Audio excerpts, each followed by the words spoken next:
و سەرڕای ئەوە کۆمەڵێک پشکنینی زۆرمان ئەنجامداوە شەوی خوارەوە. لە ماوەیەدا 30,500 پشکنین بۆ هاونیشتیمانیانی سنووری ئیداری گەرمیان بۆ کۆرۆنا تایبەت بە کۆرۆنا ئەنجام درراوە PCR. لە ئیدارەی گەرمیان 6,059 کەس لای ئێمە تۆمار کراون کە تووشی نەخۆشی کۆرۆنا بوون. لەم ژمارەیە 4,902 کەسی چاک بوونەتەوە. ژمارەی گیان لە دەستدان لە سنووری ئیداری گەرمیان بەهۆی نەخۆشی کۆرۆنا 185 حاڵەتە. ئەو نەخۆشانەی کە لە نەخۆشخانەی قەڵا داخڵ کراون و خزمەتگوزاری تەندروستیان پێشکەش کراوە و چارەسەر کراون 900 نەخۆشە بووە بە درێژای ئەو ماوەیە. سەرڕای ئەوە نزیکەی 9,000 پشکنینی جۆراوجۆر بۆ نەخۆشەکانی قەڵا پێشکەش کراوە.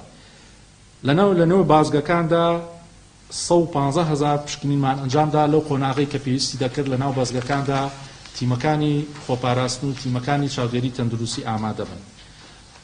3,000 هاوڵاتی گەرنتینە کراوە لە سنووری ئیداری گەرمیان کە لە هۆتێل لە ناو گەرمیانە بوو لەگەڵ بەشی داخلی زانکۆی گەرمیان. 22 هەڵمەتی دەرمانڕشتن کرا بۆ ئەو کاتی کە پێویست بوو بۆ شوێنە جیاوازەکان بکرێت.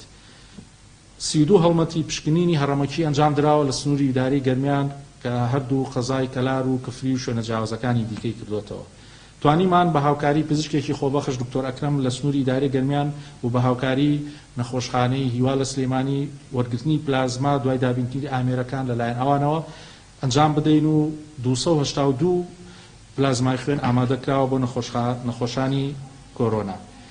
تیمەکانی خۆپاراستنی تەندروستی و تیمی مەڵبەندە تەندروستیەکان 25 هەڵمەتی هۆشیاریان لەسەر جەم شوێنەکان ئەنجام درراوە. هەڵبەتی دابەشکردنی پۆستەری هۆشیاری دەمامک بە بەردەوامی ئەنجام درراوە. لەلایەن مەڵبەندی پزیشکی دادوەریمانەوە بۆ ئەوانەی کە وەفاتیان کردو بە کۆرۆنا تیمی تایبەت ئامادەکراون و سەرجەم ئەوانە بە بڕێوشێنی پزیشکی توندوتۆڵ ئەنجام دراوە لەلایەن مەڵبەندی پزیشکی دادوەریەوە. کاری هاوبەش ئەنجام دراوە بۆ سوپاسەوە هەرێکە لە پەیمانگای تەکنیکی کەلار و زانکۆی گەرمیان و ئەمانە هاوکاری بەڕێوەبەرایەتی گشتی تەندروستی گەرمیان بوون بۆ هەڵمەتی هۆشیاری و کارەکانی دیکەی ڕوبەڕوونەوەی کۆرۆنا. بەڕێزان، ئەمەی کە خزمەتگوزارانی خزمەتڕۆمە تایبەت بوو بە قەڵا و بە نەخۆشخانەی گشتی کە ستافەکەی بە سوپاسەوە لێرە ئامادەن و ماندووبوونی ئەوانە بێجگە لەمە ئێمە وەکو بەڕێوەبەرایەتی گشتی تەندروستی گەرمیان خۆتان نەزان لە ساڵی 2020 تا زۆربەی مانگەکان داوام نەبوو، قەدەغەی هاتووە هەبوو، زۆربەی دەستگاکان لە کاراوەستا بوون، بەڵام لەو ساڵەدا ئێمە پێشوازیمان لە 203,698 هاوڵاتی کردووە بۆ حاڵەتی نەخۆشی و حاڵەتەکانی دیکە.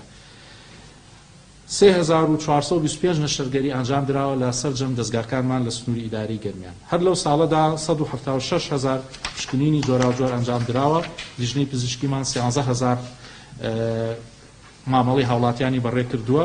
سنتەرەکانی ڕاهێنان و چارەسەری دەرونی و سنتەری تشکەمانش بەردەوام بوون لە خزمەت و داتاکان بە مفەسەڵی لەلاتانە. لیژنەکانی چاودێری تەندروستیمان لە ناو بازار و شوێنی کارەکاندا 320 شوێنکاریان بەهۆی سەرپێچیەوە غرامە کردووە، سەر و 21 تەن خۆراک و ئەمانەی کەرەسی نەشیاو لە ناو براون لەلایەن تیمەکانمانەوە. بەشێکی ئەمە بە هاوکاری تیمەکانی هاوبەشی قایمخامیەت بووە و زۆربەی ئەو شوێنانی کە غرامە کراون داخراون. پشکنینی ئاوی خواردنەوە بەردەوامە لەلایەن ئەو بەڕێوەبەرایەتیەوە 405 پشکنین ئەنجام دراوە. بەگشتی لەم ساڵدا هەندێک لایەنی کە هەیە کە فەرامۆشمان نەکردووە و 132,000 مناڵ کوتانی بۆ کراوە و هەڵمەتێکی نیمچە هەڵمەتێکی نیشتیمانیش ئەنجام دراوە. ئەو خزمەت گوزاریشمان هەر بەردەوام بووە. لە بەشی یاسایی 28 لیژنەی لێکۆڵینەوە پێکێنراوە بەڕێزان، 2 لیژنەی بۆ حاڵەتی مردن بووە، یەکیان لە ناو کەرتی گشتی لە لای خۆمان بوو، یەکیان لە ناو کەرتی گشتی ئەمانە ئیسە لە دادگان و بەردەوامە لێکۆڵینەوە لە سەریان. 31 سکاڵا ڕسمی وەرگیراوە لە بەشی پشکنین و بەدواداچوون. 3,680 مناڵ لەدایک بووە لە سنووری ئیداری گەرمیان بۆ ساڵی 2020. ئەوەی کە هەیە ژمارەی ئەوانەی کە وەفاتیان کردووە زۆربەی ئەوانە بوون کە کۆرۆنا بوون، بەڵام لەو ژمارەیە 2 پزیشک و 3 فەرمانبەری تەندروستیمان وەکو لە پێشەکی باسم کرد وەفاتیان کردووە بەداخەوە. لە 2020دا هیچ پرۆژەیەکی بیناو ئەندازیاری گەورە ئەنجام نەدراوە بۆ هۆی کۆرۆنا و قەیرانی داراییەوە، بەڵام گرنگە لێرەدا ئاماژە بە دروستکردنی نەخۆشخانەی قەڵا بکەم لەلایەن خێرخوازان و کەسانی دەستڕۆشتوو لە سنووری ئیداری گەرمیان کە پرۆژەیەکی سەرکەوتووی ئەو بەڕێزانە بوو و تاکو ئێستا ئەو خزمەتە زۆری کە تەقدیم کراوە بەهۆی ئەو نەخۆشخانەیەوە بۆ لەگەڵمان بوونیان بە ڕێزانەی کە لەگەڵمان.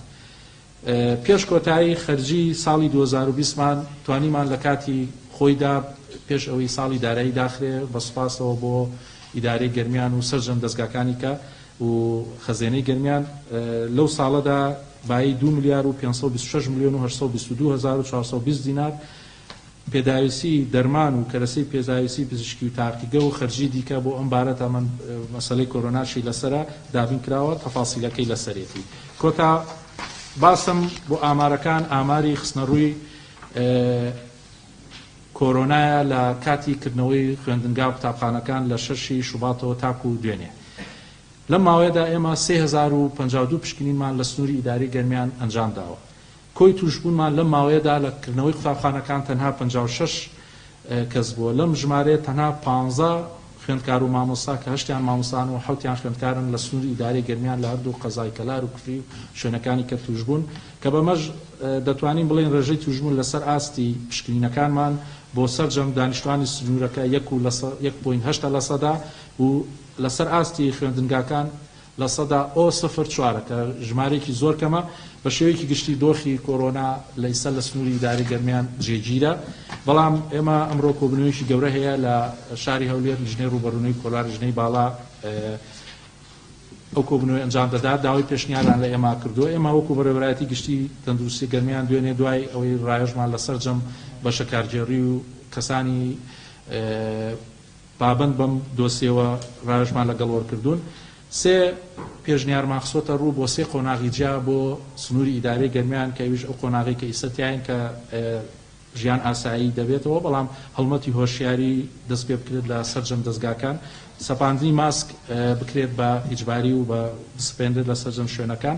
لەگەڵ ئێمە دەستەکەین بە هەڵمەتی پشکنینی هەرەمەکی و چاودێری دۆخەکەش دەکەین بە بەردەوامی. ئەگەر قۆناغی سەرەتای بڵاوبوونەوە دەستی پێکردەوە کە تا ئێستا لە گەرمیان ماکەکانی دەست پێکردن دیار نییە، تا ئێستا لە ڕێژەکە لای ئێمە کەمە، زۆر کەمە، ناتوانین بڵێن سەرەتای شەپۆلی دووەم دەرکەوتووە.